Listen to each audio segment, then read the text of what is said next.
What is going on, everybody? It's the France, and we're here for NXT June 12th, 2019. We were not at Full Sail this week for the NXT tapings. This was actually taped, I believe, a week or so before we got to NXT TakeOver 25, maybe a couple weeks before that. But this show was taped somewhere else. It definitely was not in Full Sail. They had to do like a different setup and everything. And quite honestly, in my opinion, I wish we got more of this. Because the crowd at Full Sail, like when they do 4 weeks of tapings in one night, the first week we get 10 NXT tapings, the crowd is alive. The crowd is just like rocking and ready to go.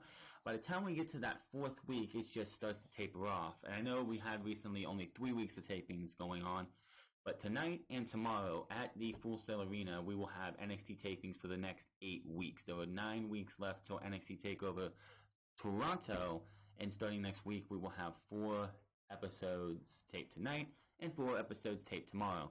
I will not go into the spoilers because that is not what I do. This show really had no storyline advancement for much except for what happened at the end of the tag team match between the Undisputed Era and Oni Lorcan and Danny Burch. We did have a submission match between KUSHIDA and Drew Gulak. Excellent match. These guys do well in what they do. Submission matches overall. It feels like this is going to be the last one between these two because of the after the match things that happened between Gulak and KUSHIDA. And we also had Jessamyn Duke and Marina Shafir versus Io Shirai and Candice LeRae. Now, Io Shirai and Candice LeRae can put on great matches. Jessamyn Duke and Marina Shafir, they're still not there. They are still not there. And Duke herself just doesn't, I can't take her seriously as a wrestler. She doesn't have the build to be a wrestler. Just, in my opinion, it just seems like she should not be the one in there wrestling. She doesn't feel like she's somebody who belongs in the wrestling ring. First off match was Candice LeRae and Io Shirai versus Jessamyn Duke and Marina Shafir. LeRae and Duke get things going. Duke tries to kick a quick big boot. Misses, roll up 2. Shafir tags, gets kicked in the back elbow in the corner, snap to the neck, jackknife cover for a 2 onto the floor. LeRae with a baseball slide that takes out Duke for a moment. LeRae heads to the top rope. Duke with the distraction. Shafir kicks her down. Duke tags back in and goes to work on LeRae. Shafir tags in, more kicks, judo through, cover 2, counters with an arm drag, Shafir with a back kick, and sends Shirai down to the floor. Duke brought back in and she stomps away on LeRae's knee. Knees to the face, pin for a 2. Duke looks to take out Shirai again, misses, and LeRae with an enziguri, and she's able to bring Shirai into the match.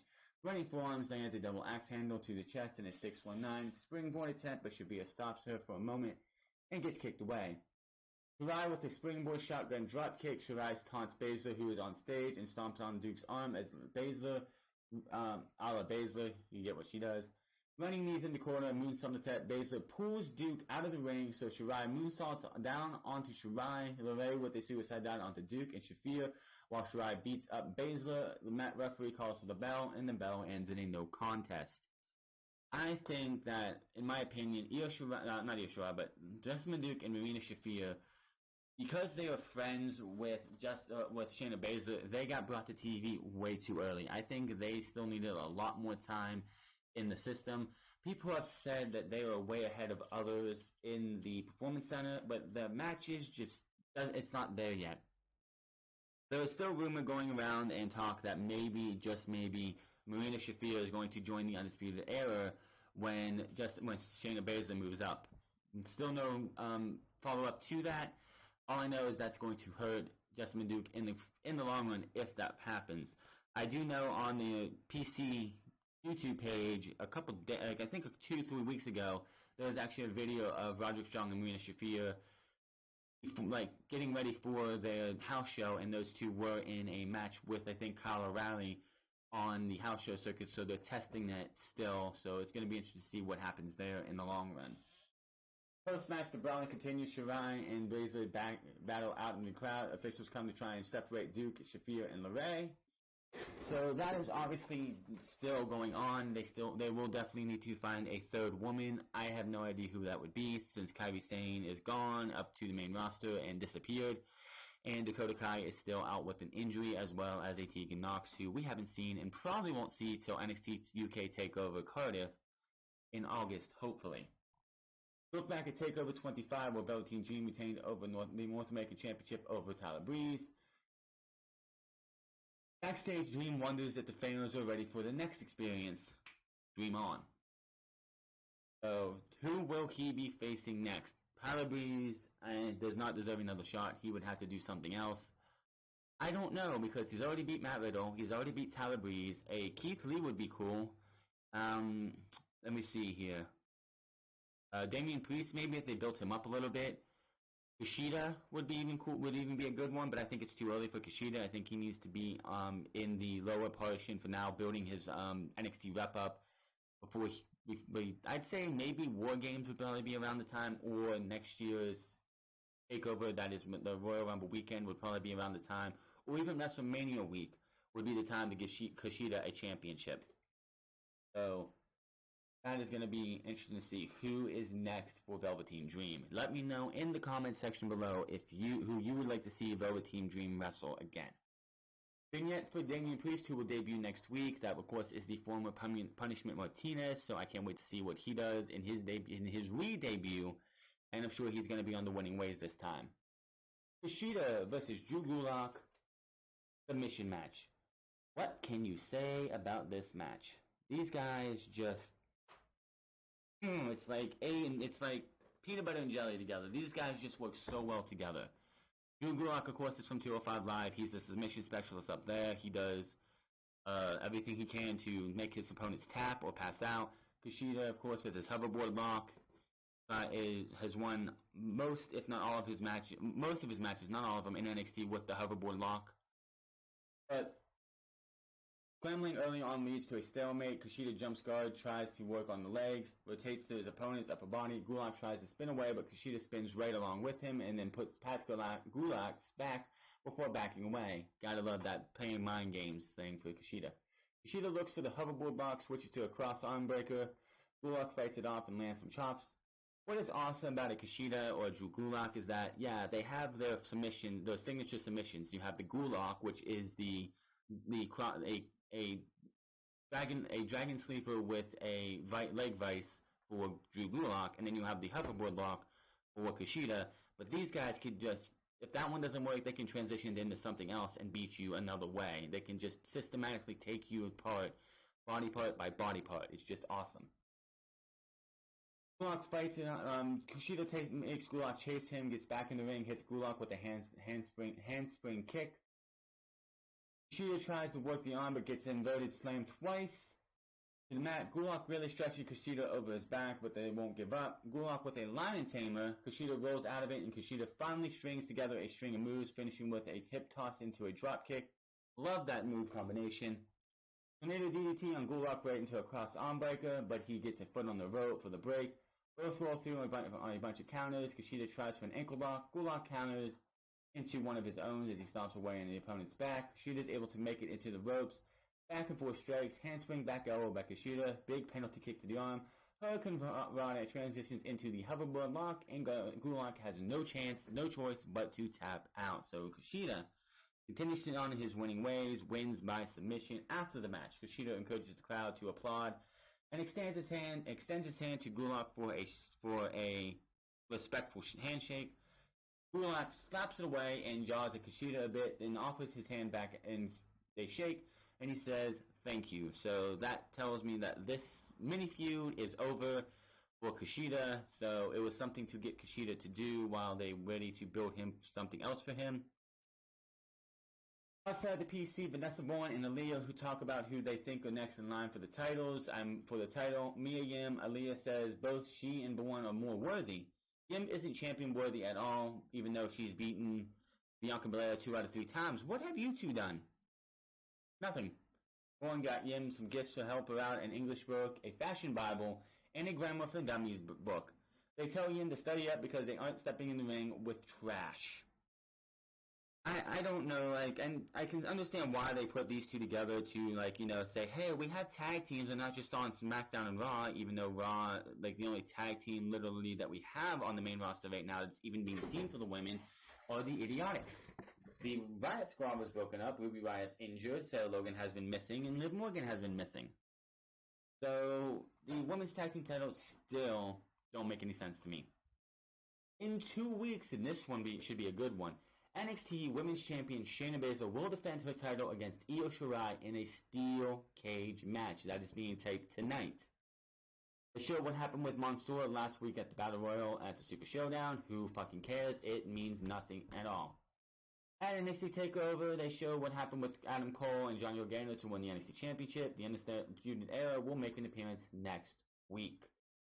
Before next week, we have Kyle O'Reilly and Roderick Strong versus Oney Lorcan and Danny Burch. These two teams will beat the living piss out of each other anytime you get them a chance. Their match at TakeOver Chicago last year was by far one of the top 10 matches in all of WWE for tag team and regular matches. It was one of the top 10 matches of the year, in my opinion. These two teams tore it down last year. Did they come close this week? I don't think so. I mean, it's going to be hard to top what they did at NXT TakeOver Chicago. That was a damn good, brutal match. But they still had one hell of a match here, which the Undisputed Era got screwed out of this match due to a certain Forgotten Son, and we'll talk about that in a second. Lorcan and O'Reilly start the match. They trade chops in the corner. O'Reilly with a kick to the face. Lorcan returns first with a running uppercut. Lorcan with a massive chop to the chest. Burch and Strong hop into the ring and swing away. Lorcan with a wild dive out to the floor on both Strong and O'Reilly. Tags in Burch kicks to O'Reilly. Half and half suplex by Lorcan. Cover. Strong breaks it up. Lorcan tags back in and they pair off until Strong ends up throwing Burch into Lorcan's midsection. Strong tagged in, goes right after Lorcan. At Lorcan, big chops in the corner, backbreaker. O'Reilly back in. He works over Lorcan's back. Running knee lands flush, tags in Strong. He throws Lorcan throat first into the rope. Lorcan really getting worked over by the Undisputed Era. Gutbuster into a diving knee drop by O'Reilly. This was brutal from the start, and this is the closest I think we've seen to a strong. Like, these guys do strong style, like, to the max. These guys kick each other's ass in these matches. Lorcan finds a window after hitting a running blockbuster, tags in Burch, and he goes to town on Strong with a shotgun dropkick, exploder suplex, kip up. He pops O'Reilly. Strong's able to tag out through headbutts. So, headbutt to O'Reilly, cover 2, crossfake applied. Strong pulls O'Reilly's foot on the bottom rope. Back and forth shots with O'Reilly hitting a rebound clothesline. All four brawl at the end up going down. All four end up on everyone, and all four up, and everyone is taking shots at each other. Then all of a sudden, they're down again. But all of a sudden, Jaxson Ryker heads out to the ring and beats up some security as he makes his way to the ring. The Undisputed Era is distracted about what happened. Burch shoves O'Reilly into Strong, who goes out to the floor. Burch rolls up O'Reilly for the 1, 2, 3. Danny Burch and Oney Lorcan win the match thanks to Jaxson Ryker. Why the hell? I know he has beef with them. I know he has beef with them for pretty much systematically having him destroyed at the TakeOver 2 weeks ago. But he should really have that with everybody, because pretty much everyone, like all the other teams, pretty much did all they could to beat the hell out of him. Maybe we'll see what happens with the Undisputed Era. Maybe with that appearance next week, maybe the Forgotten Sons come out. Maybe they mention the Forgotten Sons on their opening statement, which of course will be the first time you will see Adam Cole as the NXT champion on TV. As I said, this was not taped from Full Sail this week. This was taped a couple weeks back. Definitely, I would love to see this a lot more, because we get a fresh crowd every single time. I'm not saying we're going to get this every week. I would love for them to do a tour of like all these places, and because they go to 4 shows, and I know they do more than just 4. I know they do more than just 4 matches or enough matches, but quite honestly, they go, say like the next tour is 4 shows. Each and every one of those shows, you tape 3 matches, and you do 3 segments that are for NXT. So, quite honestly, in my opinion, the NXT show itself has outgrown Full Sail. It has outgrown Full Sail and should be somewhere else. It should be running the world. It should be out there where other fans could go to without having to go to like Florida every single time. I like when they have these shows that are taped other places. They could have promos be cut. They could have whatever you want them to do. But I honestly think Full Sail, being the home of the NXT, is antiquated, and I think it's time that they took this show on the road to bigger and better arenas, and we had those fresh faces. And if you had 4 shows in 4 different towns and you taped all 4 of those shows, I know that probably costs a lot more money than what they're using now, and they lose money as it is. I would like to see them do that, where you get maybe they tape at the first stop of the tour, and that's the next 4 episodes of NXT. Just give us something else, because the Full Sail crowd, in my opinion, doesn't. It's antiquated. It is to me. It feels like if Triple H came out and starting in 2020, NXT will be on the road full time for its shows, and they taped it, and like I said, like say the first week of January they had 4 shows in a row, and they taped each and every one of those, some of those segments on those shows for NXT the following next week. That would be awesome. Now, you don't have to do the entire show, because I'm sure they do like 8 or 9 matches, maybe less than that, maybe 6 or 7 matches. You tape 3 or 4 matches a show, and then the rest are house show matches. It's like you tape the first 3 matches if you want to, or the last 3 matches if you want to, for NXT TV. So, and of course you would bump the ticket prices up a little bit, because you're getting house show / main NXT TV. I think that'd be really awesome. It's just, to me, it feels like the NXT show deserves more than staying in Full Sail where it's been for the last 5 years. The last 7 years. I think it's time to move the NXT show on and make it a more on the road place than just takeovers. Takeover outgrew Full Sail very, very fast, and in my opinion, NXT outgrew Full Sail the moment NXT Takeover outgrew Full Sail. But that is my thoughts on NXT this week. Good show. Can't wait to see what we got from the Full Sail tapings, because we do have 4 this week. We have 8 this week being taped. For tonight, for tomorrow. All the next 8 weeks are going to be something interesting. Let's see who's going to be facing who going into NXT Takeover Toronto. I fully expect those matches to be more signed up and everything tomorrow than tonight, if anyone wants to go read the spoilers. Hit that subscribe button, comment down below. I want to hear some comments and what your thoughts are on this episode of NXT. Subscribe, and find me on Twitter and Twitch at the France Club, and I will see you guys on Saturday for Unscripted, where we have to talk about the ticket sales for Stomping Ground, because they are not looking good. Till then, my name is France, and I'm getting out of here.